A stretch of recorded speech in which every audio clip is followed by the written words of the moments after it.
appointed 9 permanent secretaries and 4 principals general to be committed to the challenges of the new positions, as well as work diligently in the state to achieve the mission and vision of the state government. Governor Abeokuta stated this during the swearing-in ceremony of the newly appointees held at the State Executive Council Chamber, Abeokuta.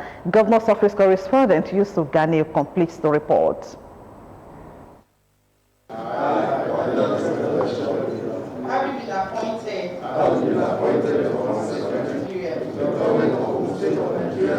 The newly appointed 9 permanent secretaries and 4 principals general in Ogun State swear into oath of allegiance to be committed and dedicated to their new positions. Governor Abeokuta encouraged them to see their new post as an avenue to contribute their quota and to ensure efficient and effective service delivery to their various MDAs.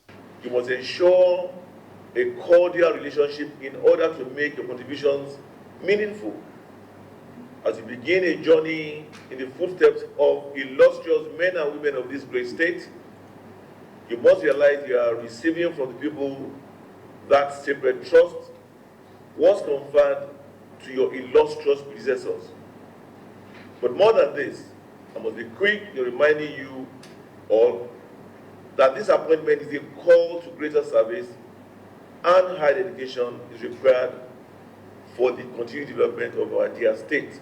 Governor Abeokuta congratulated the entire Ogun State Public Service for another reward for professionalism, adding that his administration would continue to ensure placement of people in specific areas of leadership where human and material resources of government will be adequately utilized, adding that giving good governance that is inclusive and participatory to all the people of Gateway State, irrespective of age, gender, status, and location is crucial to him. Use the opportunity to reassure our public servants that we have not and will not renege on all our promises. We have cleared the backlogs of the 2018, 2019, 2020 promotion exercises. We will continue to work assiduously to offset all outstanding dues and other entitlements as we continue to work on increasing our internally generated revenue. This is to make up for the reduction in FAT and JAC in view of subsidy payments on petrol. Some of the appointees expressed their feelings on the elevation. Coming this far in the service, I feel happy and I give all grace to God for making today a reality. I was not really expecting it, but according to the governor, we were picked on merit. And we feel we should give our best to improve the quality of service in Ogun State. I feel so great and I'm so happy that I've been called to come and serve the people of Ogun State in a higher capacity. And I'm very grateful to His Excellency. The new appointees were taken from a pool of erudite members of different cadres in the Ogun State Public Service. They are Mr. Waheed Adeshina, Mr. Adetayo Adewale, Mr. Adedayo Oluyemi Shomoye, Mr. Oluwaseyi Shukoya, Dr. Kudus Adegboyega Yusuf, Mr. Onopo Adegbenga, Dr. Oladeyinde Moshood Kayode. As permanent secretaries, Mr. Adebayo Bamidele as the State Solicitor General, Permanent Secretary, and Mr. Aregbeshola Thomas Babatunde as the Accountant General and Permanent Secretary. Others are Principals General, Mr. Oluniyi Okanlawon for Egba Division, Mrs. Adeyemi Olaitan Abike for Ijebu Division, Mr. Odukoya Olusegun Owoduni for Remo Division, and Mr. Orobi Sunday Akombi for Yewa Division. Yusuf Ganiyu, OGTV News. Ogun State Governor Prince Dapo Abeokuta will tomorrow, Thursday 7th of April 2022, launch the state's strategic transport master plan and gateway bus pilot scheme. According to a statement from the Secretary to the Ogun State Government, Mr. Tokunbo Talabi, the venue of the ceremony is the arcade ground of Governor's Office, Abeokuta, at 10 in the morning. The Gateway Bus Pilot Scheme, which is a public-private partnership initiative, is one of the numerous initiatives under the Social Welfare and Wellbeing arm of the Dapo Abiodun-led administration's Ishaya agenda. Away from that now, some countries have relaxed their COVID-19 restrictions to make it easier for prospective travelers to have access to the countries. In Nigeria, to ease the COVID-19 protocols for inbound vaccinated travelers, the Presidential Steering Committee on COVID-19 issued a directive which became effective on the 4th of April to cancel the pre-departure PCR test for inbound travelers. This special report looks at people's views on this, since the directive has led to controversies. Here is the report as packaged by Adwola Ayola. Controversy trails the Presidential Steering Committee on COVID-19 Task Force Directive to review the protocol for inbound travelers to Nigeria. According to Boss Mustafa, the Chairman Presidential Steering Committee on COVID-19, all fully vaccinated inbound travelers arriving in Nigeria would no longer be required to take a pre-departure PCR COVID-19 test. This directive, which took effect on the 4th of April, was disclosed at the national briefing of the committee in Abuja. On arrival, the passengers' samples will be taken at the airport for rapid antigen test, but it is quite different for unvaccinated or partially vaccinated travelers who are required to take a COVID-19 PCR test 48 hours before departure to Nigeria. Dr. Hakim Yusuf, a state epidemiologist, Ogun State Ministry of Health, is of the opinion that the directive is in line with the reduction in the high rate of the virus in the country. Global-wide, there have been continuous decrease in number of cases, especially countries, even China that started, recently had increase in number of cases. That doesn't now mean we would keep on the restriction, keep on locking our borders, that travelers from there cannot come down to Nigeria. That's why the Presidential Task Force announced that they must show evidence of vaccination. Another respondent, Dr. Kunle Ashimi, who spoke on the topic, said the revised COVID-19 protocol for inbound travelers is a right step taken by the Presidential Steering Committee. The Presidential Steering Committee in Nigeria, takes its cue from the NCDC. And of course, all of them, all over the world, look up to the CDC in the United States. Now, if the CDC is lowering the standards or is reducing the demands, for travelers, there's no reason why Nigeria should keep, hammering on doing anything different. A digital skill professional, Olumuyiwa Samuel, is also of the opinion that most countries around the globe have put in measures to contain and reduce the virus, so Nigeria isn't left out. I think most countries are doing very fine, so we don't have to create unnecessary fear, because at times the fear of disease kills faster than the disease itself. So I think what they are trying to do is to minimize the fear so that people can move around. The respondents further urged all passengers traveling out of Nigeria to be fully vaccinated and to comply with COVID-19 protocols of their country of destination.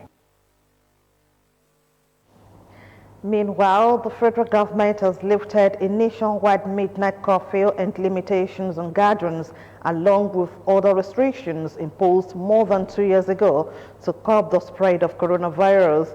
The country has recorded 3,142 deaths from 255,468 cases since the start of the pandemic, according to data obtained from the Nigeria Center for Disease Control. According to a statement by the Presidential Steering Committee on COVID-19, the removal of restrictions was decided in view of the declining number of cases, reduced risk of importation of new variants, as well as the availability of vaccines. The nationwide curfew imposed from midnight to 4 in the morning has been lifted. It reads, advisory limiting Nigerians to essential travels only has been lifted. The midnight curfew was enforced when it was first introduced, but in the capital, Abuja, and the main commercial city of Lagos, it was mostly ignored since the beginning of last year. The government said private companies should continue implementing measures to limit the spread of the virus at work. Civil servants should go back to their offices, the government added, where they are recommended to show proof of vaccination or a PCR test of not more than 48 hours. Away from that now, following the implementation of a federal government order directing telecommunication companies to bar unlinked subscriber identification modules SIMs from making outgoing calls, some affected Nigerians have expressed their displeasure towards reactivation exercise. The federal government has on Monday ordered telcos to bar outgoing calls on all unlinked SIM cards in the country. In this special report, Sheyi Alao visited National Identity Management Commission NIMSE office and centers to monitor the reactivation exercise. Nigerians whose SIM have been barred over the non-linkage of National Identification Number, NIMs, and Subscribers Identification Modules, SIMs are already lamenting the frustrations of not being able to reactivate their SIMs. Crowds were seen at some designated National Identity Management Commission, NIMC offices, centers, and telecom operators outlets in Abeokuta, the capital of Ogun State. While some were there to complete the NIM registrations, others came to lodge complaints on what could warrant some links line being barred. There are a lot of errors. For example, I have linked my NIM with my number. I have done all the necessary things, but yet my line was barred, which is not so acceptable to me. For the effect to come up now is somehow sudden and disastrous.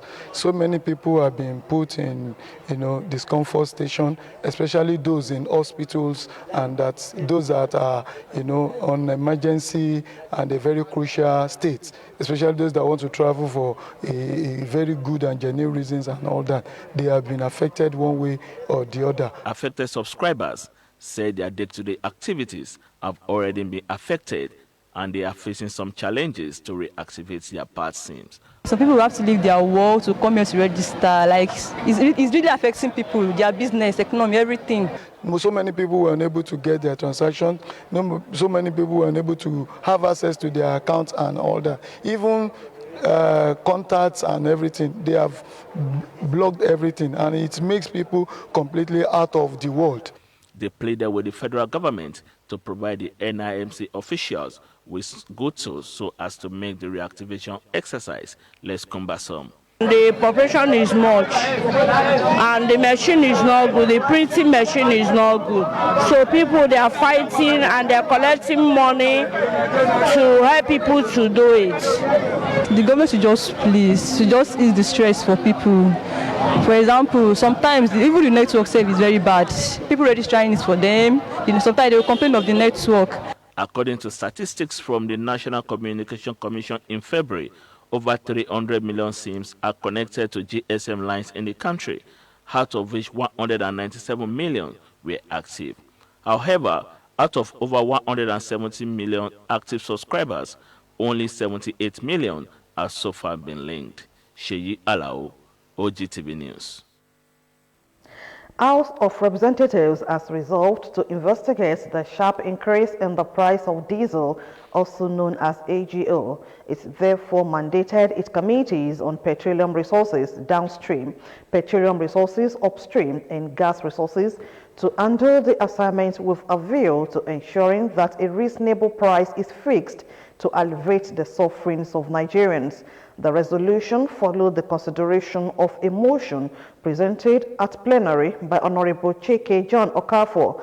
According to him, almost all businesses and households in Nigeria depend on diesel power generators as an alternative source of electricity. He said the outrageous rise in the price of automotive gas oil diesel as the product, which was sold between 280 naira to 350 naira per litre 3 weeks ago, is currently being sold above 780 naira per litre and still rising on daily basis, accounting for over 115.4% increase within 3 weeks. Diesel was deregulated in 2009 with an initial price of 100 naira per litre, and between 2009 to date, Nigerians have witnessed a rising percentage increase in the price of the product. The hike in the cost of diesel is alleged to be the handiwork of unscrupulous stakeholders in the industry and is tantamount to economic sabotage. causing untold hardships for Nigerians, as it will result in an increase in prices of food as well as other goods and services. The lawmaker submitted that if the ugly trend of the increasing price of diesel was not checked, the multiplier effect will spell doom for Nigeria's economy. The motion was supported by the majority when put to voice votes and eventually adopted. The committee was given 6 weeks within which to conclude the assignment and report back for further legislative action. The Adire Market Week, organized by the Office of the First Lady of Ogun State, Mrs. Bamidele Abiodun, in conjunction with Ajoshi Foundation, we hold from Thursday 7th to Saturday 9th April 2022. A statement by the Permanent Secretary, Bureau of Service Matters, Daunsi Ogunleye, as if that the event we hold at the June 12 Cultural Center, Kuto, Abeokuta. The statement adds that Adire Market Week will be an extensive showcase of Adire from Abeokuta to the world, and also empower and train women on ways to make Adire and its business more competitive and attractive, positioning them for better opportunities, stressing that the state is critically central to the deep history of the tie and dye production and its marketing. Still ahead in the news, President Buhari signs executive order in part 2 of the news. The Group Managing Director of Flour Mills of Nigeria PLC, Mr. Boye Olusoya, has commended the current administration in Ogun State for the giant stride towards creating an enabling environment for investment opportunity to thrive. Mr. Olusoya gave the commendation during his visit to the State Deputy Governor, Engineer Noimot Salako Ojidele, in her office, where he affirmed that his organization has significant interest in the Gateway State, considering its place as industrial destination of choice in Nigeria. Where Flour Mills, as you know, is the largest agro-processing business in Nigeria, or food and agro-processing business in Nigeria. We do have significant interest in Ogun State. We have a cassava and a cassava processing plant where we produce both gari and starch. Agbara happens to house one of our biggest pasta and noodles production site.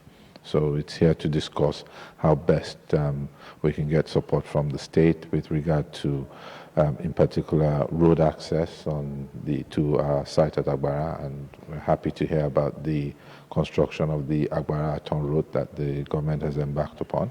And we're discussing how best government can support us as we continue to extend our outgrower scheme in terms of cassava production to ensure that we have sufficient cassava to supply our processing plant. He also said the company is ready to support and collaborate with the Ogun State government, particularly in the area of cassava production. Determined to put a stop to the lackadaisical attitude of Nigerians on maintenance culture as being of national development, President Muhammadu Buhari has signed an Executive Order 11.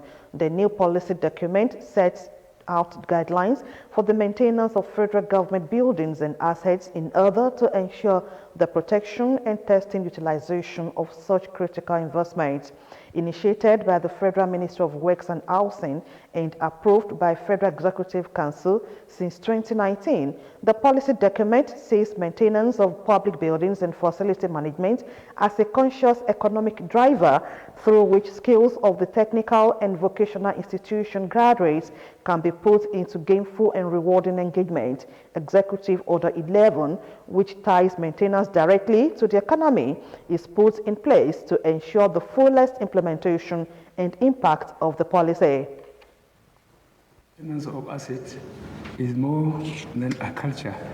It is an economy from which many can prosper, and we must nurture and water that economy by policy and actions that create opportunities and inclusion for our people. It is my hope that this order will open the door to this treasure of opportunities for young technicians, for artisans, for vendors and suppliers, and for small businesses and cottage industries. already, the Office of the Head of Service of the Federation has approved the establishment of a Department of the Federal Public Assets Maintenance as a vital step towards supporting the implementation of the policy described as unprecedented in the nation's history. Classified and the non-oil sector is leading in terms of contribution to the gross domestic product. The maintenance and facility management component of the services sector is an opportunity that is waiting to be maximized. By this order, I expect ministries, departments, and agencies to set up and ensure the operation of their maintenance departments and make necessary procurement for their maintenance in accordance with the provision of the Public Procurement Act. Apart from enhancing job creation for skilled and unskilled, other expected benefits of the new policy include the expansion of opportunities for micro, small, and medium enterprises who produce and supply all of the tools and materials required to support maintenance. The Senate has approved the establishment of the Federal University of Transportation, Daura, in Katsina State. The approval came with the passage of a bill seeking its establishment. The passage of the bill followed the consideration of a report by the Committee on Tertiary Institutions and Third Fund. Chairman of the committee, Ahmad Baba Keita, in his presentation said the establishment of the university would allow Nigerians access to modern knowledge, emerging techniques and skills in the transport industry. According to him, the institution will provide required knowledge to prospective students to enhance Nigeria's transportation sector and make them drivers of the industry. He explained that the development of the transport sector by knowledge transfer and capacity building would in turn create employment opportunities for Nigerians. He added that the University of Transportation, Daura, which is expected to provide the manpower needs of the Nigerian transport system and the Nigerian railway, will be the first in the West African sub-region with the potentials of wooing Africans and foreign investors to invest and acquire advanced knowledge in research and exploration of scientific innovation in the transport sector. The Economic Community of West African States, ECOWAS Commission, is collaborating with the European Union, EU, to tackle maritime insecurity along the West African coast. Meeting in Abuja to develop the framework known as the European Union-funded support to West Africa Integrated Maritime Security (SWAMS) project. The gathering, which drew participants from all the ECOWAS member countries, is expected to review and refine modalities on the distribution of essential maritime security equipment across ECOWAS littoral countries. Speaking on the modalities of the meeting, the head of ECOWAS Regional Security Division, Colonel Abdurrahmani Dieng, observed that maritime insecurity is one of the most persistent and intractable threats to maritime securities and economic prosperity in the sub-region. It declared that ECOWAS launched its integrated maritime strategy in 2014 with parameters for the development of the blue economy premised upon a coherent security framework. In his comment on the initiative, the EU Senior Coordinator for the Gulf of Guinea, Ambassador Nicolas Belanga Martinez, said the EU is a committed partner to the Gulf of Guinea region and will continue to provide extensive and targeted assistance to strengthen the critical features of the Yaoundé security architecture. Among the ongoing efforts at tackling insecurity along the West African corridor is the EU-funded ECOWAS project tagged SWAMS, a collaborative, complex, multi-component regional initiative implemented by various partners and covering 15 ECOWAS countries. The Senate on Wednesday considered a bill to establish the National Religious Harmony Commission to promote religious tolerance in the country. The bill was sponsored by Senator Sadiq Suleiman Umar and scaled the second reading during plenary. Expanding on the general principles of the bill, Umar said the establishment of the commission would serve as an intervention to promote religious tolerance, peace and harmony in Nigeria.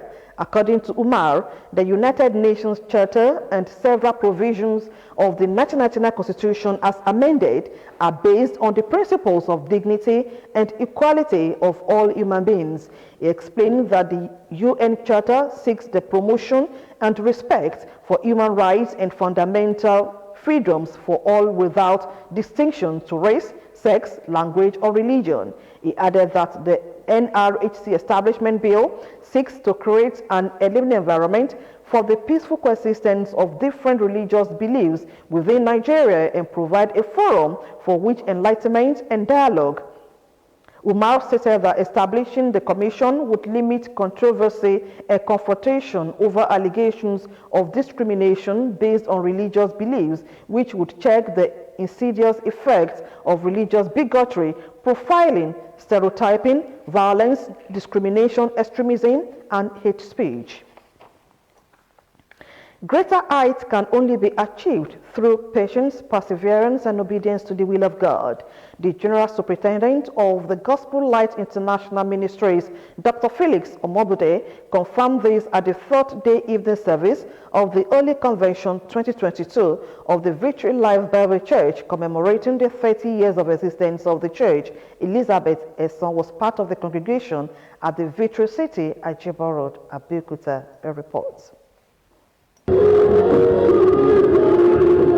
Gathering of Faithful at the Holy Convention 2022 of the Victory Life Bible Church International, and also celebrating 30 years of God's faithfulness of the church's existence. Exactly 30 years ago, on the 5th day of April 1992, Victory Life Bible Church International, envisioned by Apostle Lawrence Achudume, was established in the city of Abeokuta, the Ogun State capital, and since then, it has been propagating the gospel of Christ to the nooks and crannies of the country and beyond.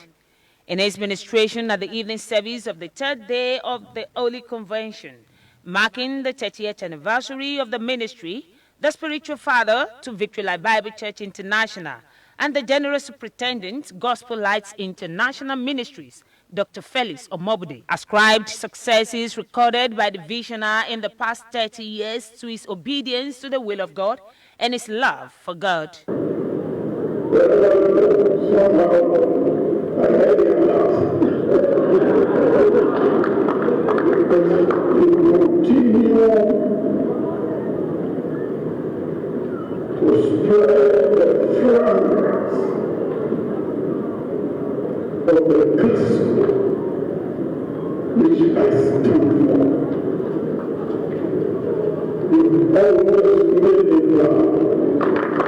To the lead pastor and his wife, Apostle Lawrence and Reverend Fola Achudume, 30 years in God's vineyard have been eventful and glorious. I see every day my women rising in their different stratas of life. I see babies being born. I see marriages being done. I see my women becoming grandmas. So this excites me every day, and it makes me to look forward to greater days ahead.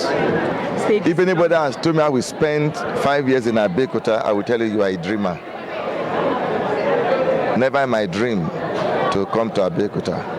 And then when the challenges began to come, when the storms came, any wise person advised me to leave Abeokuta. I know where God has planted me, and I will stay there. It's better to be in the will of God than to be in the will of men for comfort's sake. And I chose the will of God, no matter the heat it may bring, no matter the storm, no matter what be the betrayers, the lions, and all that stuff. I chose God. Victory Life Bible Church International has grown from a one-branch church to 44 branches across the world. High points of the celebration were presentations by the choir, children, and a group, as well as cutting of the anniversary cake. Elizabeth Esson, OGTV News. Up next is Business News with Adebola Oshomoje.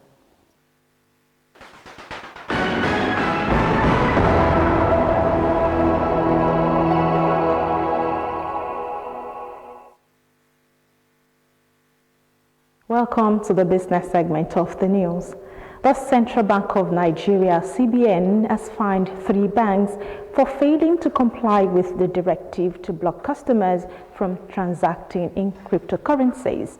All 3 Nigerian banks that violated the CBN's regulation were fined a combined 800 million naira for non-compliance. CBN told banks in a February 2021 circular to close account of persons or entities involved in cryptocurrency transactions within their systems. Stanbic IBTC Bank was fined 200 million naira for 2 accounts alleged to have been used for crypto transactions. Nigeria's biggest lender by asset, Access Bank PLC, was fined 500 million naira for failure to close customers' crypto account. According to a filing with the Nigerian Exchange Limited, United Bank for Africa PLC incurred a 100 million naira penalty for digital currency transactions by a customer. While Stanbic IBTC followed the central bank directive, the transactions it was sanctioned for may have just passed through its system undetected.